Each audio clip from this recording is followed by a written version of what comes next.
Hi everyone, thank you for joining me again this week. We are continuing our series through the book of Daniel. Now this week we are talking about Daniel 2 and faith. Now in Daniel 2 we have the famous dream of King Nebuchadnezzar with the statue, with the golden head, the silver torso, the thighs of brass, the legs of iron, and the feet of iron and clay, representing different kingdoms. And so in this story, the king has this dream, and none of his magicians, none of his astrologers, no one can answer and tell him what this dream is or its interpretation. But Daniel can. Not because Daniel is smarter than them, not because he knows more, but because God has given him the interpretation. So this sermon is all about faith. So first, exposing false faith, and then expressing true faith. So let's get into this. So as a church, we have an opportunity in exile. So what we see is that people have faith in things. Everyone has faith. It might not be religious faith, but people have faith in things. So people are wanting to believe in something. But we live in a day and age where people are constantly losing their faith in things. So their faith in their leaders, their countries, their situations, their religions, etc. So today we're going to be going through Daniel 2 and talking about faith. So everyone has faith in things. So it might be in science, religions, and themselves. But what's interesting, and we see this in Daniel 2, is that everyone will go through things that completely shake and rock their faith. Things that might expose their faith for what it really is. And so when this happens to us, we either reevaluate our faith and come back to it stronger than ever, or we abandon it for something else. So as Christians, many of us have gone through things that have rocked us, that were unexpected or shook our faith. They shake us in the way we think, and we have to take a step back and really ask the hard questions. But when done properly, this allows us to get into a deeper place with God, to be more firm in our faith through the trials of life. But for those who put their faith in other things that are not true, like themselves or their own strength or in other people and other gods, they are let down. And what we see in this text is the Babylonian magicians and sorcerers are completely let down in their belief in their gods. And they are exposed for what they are, which is frauds. Now our faith has many aspects. But one overwhelming theme we see in this text is practicality. It's not just intellectual. Faith is not just intellectualism, it's practical.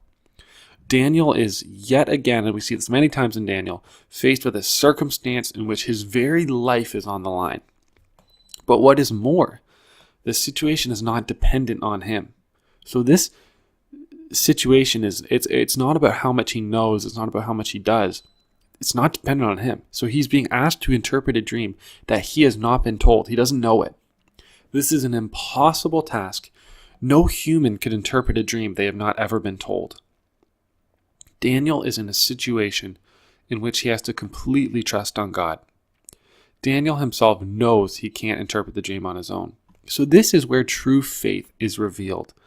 Taking a step out, not having the ability to do something yourself, but trusting that God will do it for you.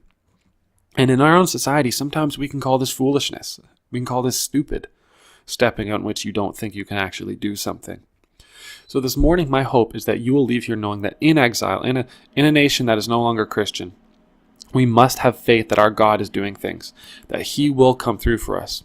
And it's hard sometimes, it really is, but we need to remember who is in control. Not the powers of this world, not the authorities, but our God. Now, in many places in the world, there are pastors and there are Christians, especially in China, and I'm thinking of China specifically, but pastors in China have just taken a vow that they will proclaim the gospel even if it means risking their lives.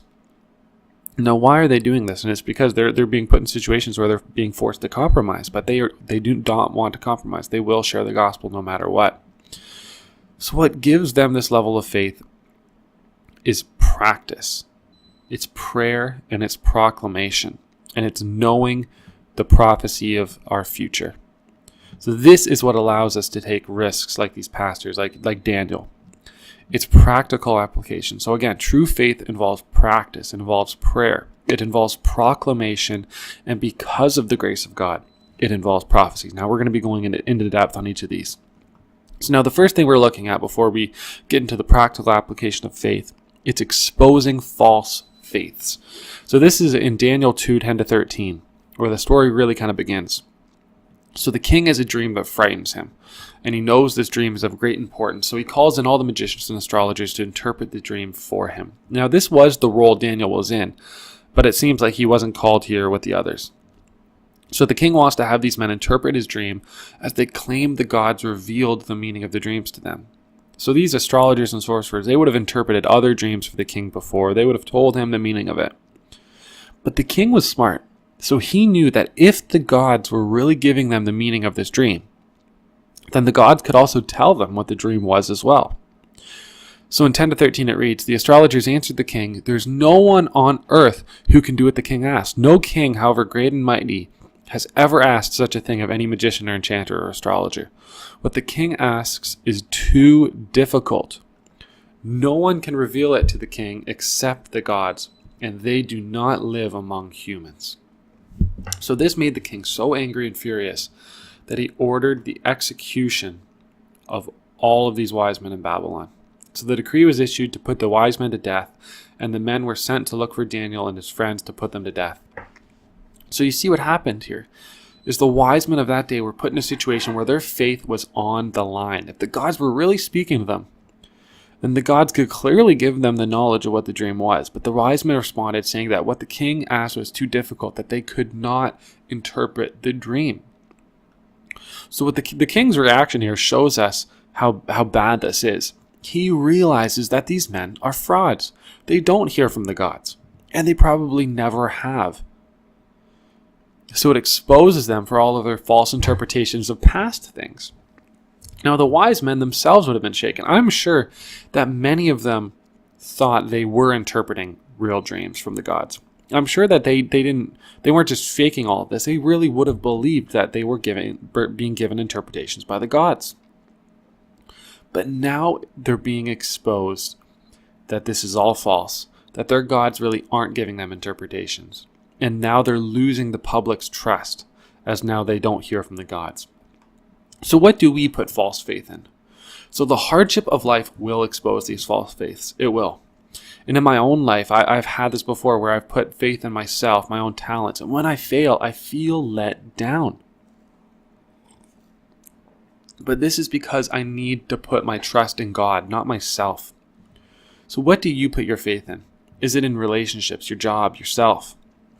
Now, one thing God does, and one thing he always is working at, which can be hard sometimes, is to expose these false faiths in our lives, to get us on him and off these things we put faith in. And it can be painful, but it brings us closer to him. And this can be painful, but if we don't get these lies exposed in our life, if we don't get our faith off ourselves, off idols, and onto God, we can miss eternity. So in this text, God destroys the Babylonians' ability to put faith in their own wise men and their own gods, and shows that faith can only be found in him. So why can we only have faith in God? Why will other things let us down?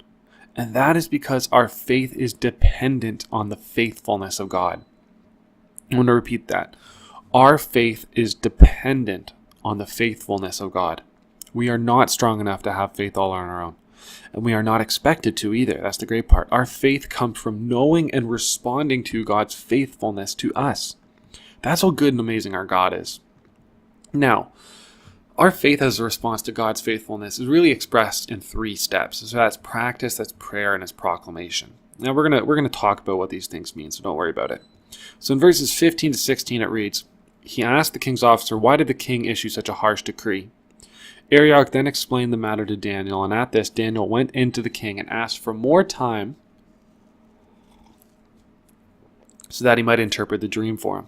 Now practice is the first thing we're going to be looking at in verses 15-16. So Daniel shows the first part of true faith, which is practice. He knows that the other wise men have failed to even attempt to perform the task the king wants them to do. So he knows that on his own power, he will never be able to do what the king wants. And can you imagine guessing what someone has dreamed? There's no way you could do it on your own. There's no possible chance you could guess what it is.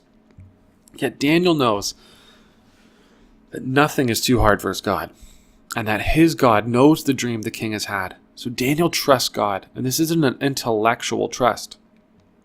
This is a step of faith. This is practical. Daniel puts his life on the line, trusting that God will act.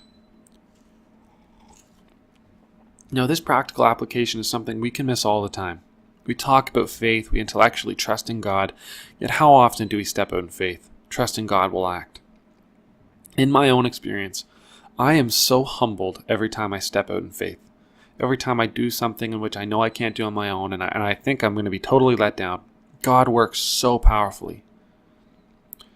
Yet I think so many times we don't see God work so often. We don't see his powerful work because we don't step out in faith. It doesn't mean God's not working. It just means we are not seeing it because we're not following him like we should be.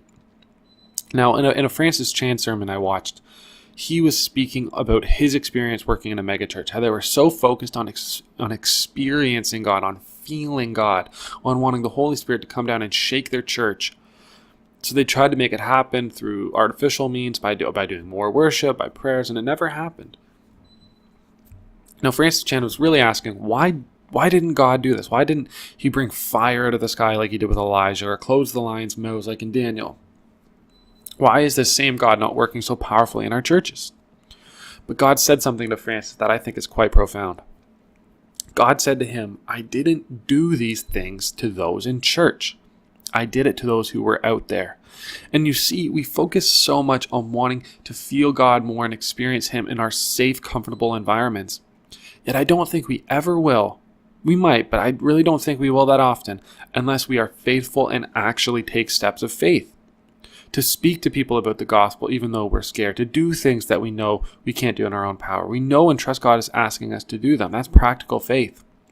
And the greatest miracle we can see, and we all talk about how we want to see God's miracle, the greatest miracle we can see is the Holy Spirit bringing a dead person back to life, a spiritually dead person back to life through conversion, through faith in Jesus Christ. And God uses us to do these miracles all the time, but we have to step out in faith and share the gospel with people to see this. Now, the next aspect of faith is prayer. So in Daniel 17 and 19, it reads, Then Daniel returned to his house and explained the matter to his friends Hananiah, Mishael, and Azariah. He urged them to plead for mercy from the God of heaven concerning this mystery, so that he and his friends might not be executed with the rest of the wise men of Babylon. And during the night, the mystery was revealed to Daniel in a vision.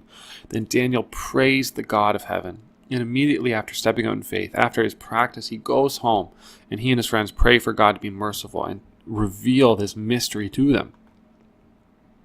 So what is interesting here, and so what's interesting to note is that there's two aspects to their prayer, and that's humility and there's honesty. So first, they humbly brought themselves before God, knowing that as a sinful people in exile, that as a sinful people in judgment, they did not deserve anything. So they knew their rightful position before God, that they are wrong. They're in the wrong, not God. And they humbly ask God for mercy, knowing that God knows everything. So look at the example we're given of this by Jesus in the Garden of Gethsemane. So Jesus, the Son of God, humbly brings himself before God the Father, asking for him to take this cup from him. So Jesus exemplifies this attitude we have to have before God in prayer, of humbleness, of honesty. So Daniel and his friends are honest. They ask God for mercy so that they won't get executed along with the other wise men. They don't want to die. They're scared. They're terrified. But how often do we spiritualize our prayers before God and not say what's really on our hearts, what we really mean? God values honesty, that we're real with him. Afterwards, God reveals the mystery to Daniel, and Daniel responds in praise to God. God revealed himself in a new way to Daniel through prayer that Daniel has not previously experienced. So this is why prayer is so amazing. It's not to change God's mind or to get anything from him. It's about ourselves being changed, ourselves seeing God work. And when we are humble before God, when we recognize our position before him, we can be changed in prayer. The next is proclamation. So Daniel The next thing Daniel does in faith is proclaim what God has made known to him. So after praying, God reveals the dream to him. And next he goes to the king and says, "No wise man, enchanter, magician, or diviner can explain to the king the mystery he has asked about, but there is a God in heaven who reveals mysteries. He has shown King Nebuchadnezzar what will happen in days to come. And just as God made himself known to Daniel, Daniel made God known to the king." So Daniel takes no credit for the interpretation, agreeing with the wise men that no human could do what the king was asking. But Daniel's God, the God of all, knew the dream and its interpretation and made it known to Daniel, so now Daniel can make it known to the king. Now, our proclamation of what God has made known to us is absolutely essential to faith. If we truly believe and have faith in what God has made known to us, his son Jesus, the purpose of this world, we need to make that known to others. So everyone in our world has faith in something. We talked about this. They're trying to make sense of this world and the things in it. But faith in anything but God will only lead us to destruction. And what breaks my heart and enables me to share my faith with others is not bravery. It's not that I'm more courageous or more religious or righteous than others. It's because I realize how broken we all are as humans. So how everyone out there is really just trying to make sense of this life, make their way through it. And without God, it's so hopeless. So we see so many people depressed. We see celebrities killing themselves or numbing themselves on drugs. And it's because they don't have hope. And we need to proclaim this hope to them that's been made known to us. So next, our faith is encouraged through prophecy. So we see this later in Daniel in 31 to 35 and 44 to 45. Now, the aspects to faith we talked about, practice, prayer, and proclamation, are essential to our faith in God. Now, we need to be regularly challenging ourselves to do all three. But remember what I said earlier. Faith is a response to the faithfulness of God. God was faithful to the people of Israel. God knew that. Daniel knew that and was faithful to God even though he was in a tough life circumstance. What God does in the revealing of the king's dream is further show his faithfulness to Daniel and the Israelites too. So the dream is revealed to be a head of gold, a torso of silver, a belly and thighs of bronze, legs of iron, feet of clay and iron. Next, a rock is carved from the mountain, but not of human hands, and smashes the whole statue, crushing it and scattering it to the wind. And the rock grows and grows and fills up the whole earth. So what this vision is this vision is really, and there's another vision like this in Daniel, but it's interpreted to be 4 kingdoms. So Babylon is the head of gold, a less powerful nation is the torso of silver. The thighs of brass is another powerful empire. The legs of iron, the feet of clay. These are all different empires, and there's thought that the silver is the Medo-Persians, the brass is the Greeks, the legs of iron are the Romans, and then the feet of clay and iron are supposed to be 10 kingdoms later on. But what we miss here, and it's easy to miss the forest for the trees, is God is showing that future empires will rise, they will be powerful, they will rule the earth, but his kingdom, this rock that is his kingdom, will destroy all these other kingdoms and will fill the whole earth. That's his kingdom, and it will reign forever and ever, and there'll be none like it. There'll be none like it or after it. This would have given Daniel hope that even though they're under control, even though they'll be under the control of other kingdoms, God's kingdom's coming, and it will remain forever and crush all other kingdoms. And we have the same hope that Jesus is coming back, that he will come. All wrongs will be made right. He will establish his kingdom that will last forever. There will be no more crying, no more pain, no more suffering, no more death. Everything will be made right and perfect. So this is the hope we have in prophecy, that God is faithful to us. He will be faithful to us, and he has been faithful to us. So what do you do with this? Where do you go from here? So many of us can look at this story and be discouraged. We can see Daniel just as almost a supernatural guy, risking his life all the time, and we can compare this with our own lack of faith in situations not as near as hard as Daniel. So why is it so hard to be faithful? Why is it so hard to follow Jesus sometimes? And we can ask, why does it even matter if I am faithful? Why does it matter? I'm not Daniel. I'm not near as important as him. What impact will it make if I'm faithful and suffer? And I've asked this question a lot too. We don't like going against the grain. We don't like standing up. But if we are thinking about ourselves and what might happen to us if we stepped in faith, we never will. But when we think about others, when we think about others who might have their life changed because of the encounter they'll have with Jesus through us, that gets us off ourselves and onto others. So can you imagine if every single one of us this week or today lived completely in faith, if we stepped out and intentionally sought out people to share the gospel with, if we lived our faith out in practice, if we lived our faith out in prayer, if we lived out our faith out in proclamation, trusting in the future hope of prophecy that we have, our lives would be changed. But so many of us don't do this. It's scary. It's scary being faithful. But when we look at Scripture, when we look at the most amazing ways God has worked, it's because of faith. It's because of men and women just like us stepping out in faith. So what are you going to do in faith this week? Are you going to step out in faith? Are you going to make your faith practical? Are you going to be in prayer with God? Are you going to be proclaiming what has been made known to you, looking to the hope of prophecy in the future? I hope that as you read Daniel 2, as you go through it, that you get the same hope I have, that God is working in this world, and we just have to be faithful. Just thank you for listening. Next week, we're going to be talking about Daniel 3. Thanks for tuning in.